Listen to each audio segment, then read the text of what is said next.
ദൈവ തിരുനാമം മഹത്വപ്പെടുമാറാകട്ടെ.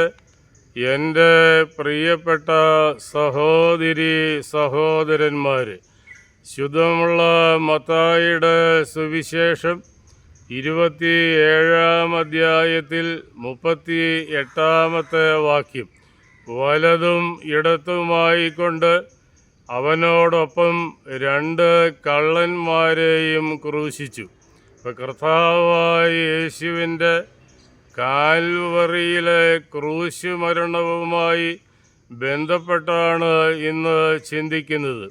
യേശു ക്രിസ്തുവിൻ്റെ രക്ഷാകരമായ പീഡാനുഭവങ്ങളുടെ സഹനങ്ങളുടെ ഓർമ്മയിലേക്കും അനേകർക്കായി സ്വയം വിഭജിച്ചു നൽകിയ പെസഹായുടെ അത്താഴമേശയിലേക്കും ഭൂതലത്തെ മുഴുവനും പ്രത്യാശയാൽ നിറയ്ക്കുന്ന ഉയർപ്പ് പെരുന്നാളിൻ്റെ ധന്യതയിലേക്കും ഹോശന്ന പെരുന്നാളിന് ശേഷം നാം പ്രവേശിക്കുകയാണ്.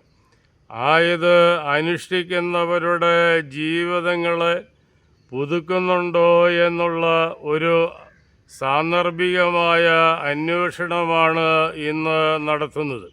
അപ്പോൾ യേശുവിൻ്റെ യെരുശലേമിലേക്കുള്ള രക്ഷാദായകമായ ഹോശന്ന പെരുന്നാളിൻ്റെ ആരോഹണയാത്രയിൽ വർഷങ്ങളായി പങ്കെടുത്തിട്ടും കള്ളന്മാരുടെ ഗുഹയായി മാറിക്കൊണ്ടിരിക്കുന്ന ദേവാലയങ്ങളെ ശുദ്ധീകരിക്കാൻ നമുക്ക് കഴിയാത്തത് എന്തുകൊണ്ടാണ്?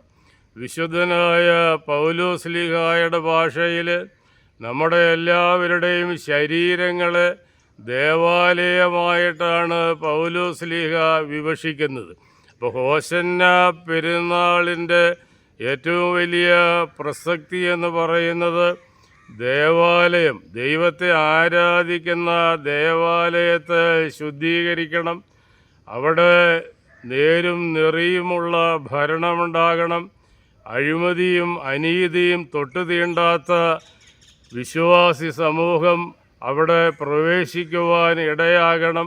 ആ ഹോശന്ന ഞായറാഴ്ച മറ്റൊരു സന്ദേശം നമുക്ക് നൽകുന്നത് നമ്മുടെ ശരീരമാകുന്ന, നമ്മുടെ മനസ്സിനെയും ശരീരമാകുന്ന ദേവാലയത്തെയും ശുദ്ധീകരിക്കുവാനും ആയതിൻ്റെ പവിത്രത നിലനിർത്തുവാനും നമുക്ക് സാധിക്കണം.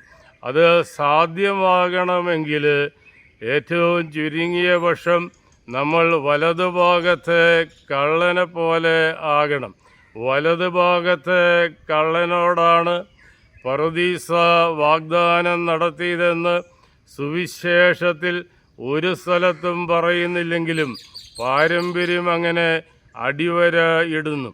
അപ്പോൾ ഈ കള്ളൻ്റെ പേര് തീത്തോസ് എന്നുകൂടിയാണെന്ന് നമ്മുടെ ചില ആരാധനാക്രമങ്ങളിൽ സാക്ഷ്യപ്പെടുത്തുന്നുണ്ട്. നമ്മുടെ പിതാക്കന്മാർ ദുഃഖ ശനിയാഴ്ച രാത്രി പ്രാർത്ഥനയിൽ അനുദപിച്ച കള്ളനും ക്രൂബെ മാലാഖയും തമ്മിലുള്ള സംഭാഷണം ധ്യാനാത്മകമായി അവതരിപ്പിക്കുന്നുണ്ട്.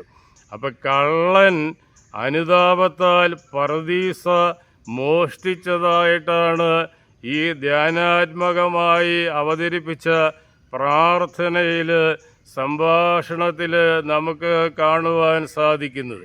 ഹാസ്യ ആഴ്ചയിലെ ശുശ്രൂഷകളിലൂടെ നമുക്ക് നേടിയെടുക്കേണ്ടത് ഈ വലതുഭാഗത്തെ കള്ളനെ പോലെ അനുതാപത്തിലൂടെ പറുദീസ മോഷ്ടിക്കുവാൻ, സ്വന്തമാക്കുവാൻ നമുക്ക് സാധ്യമാകേണ്ടിയിരിക്കുന്നു.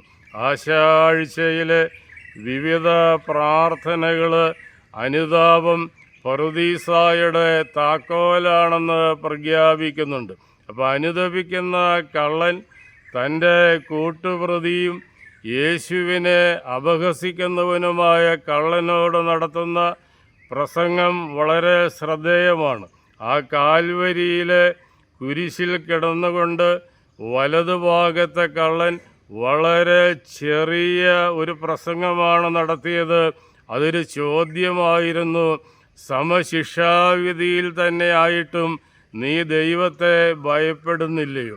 അപ്പോൾ ദൈവ തിരുസന്നിധിയിൽ ശിക്ഷാവിധിക്ക് വിധേയപ്പെട്ട പലതരത്തിലുള്ള ജീവിതം നയിച്ചു വരുന്ന നമ്മോട് ഒരു ചോദ്യമാണ് ചോദിക്കുന്നത്.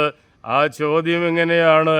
സമശിക്ഷാവിധിയിലായിട്ടും നീ ദൈവത്തെ ഭയപ്പെടുന്നില്ലയോ?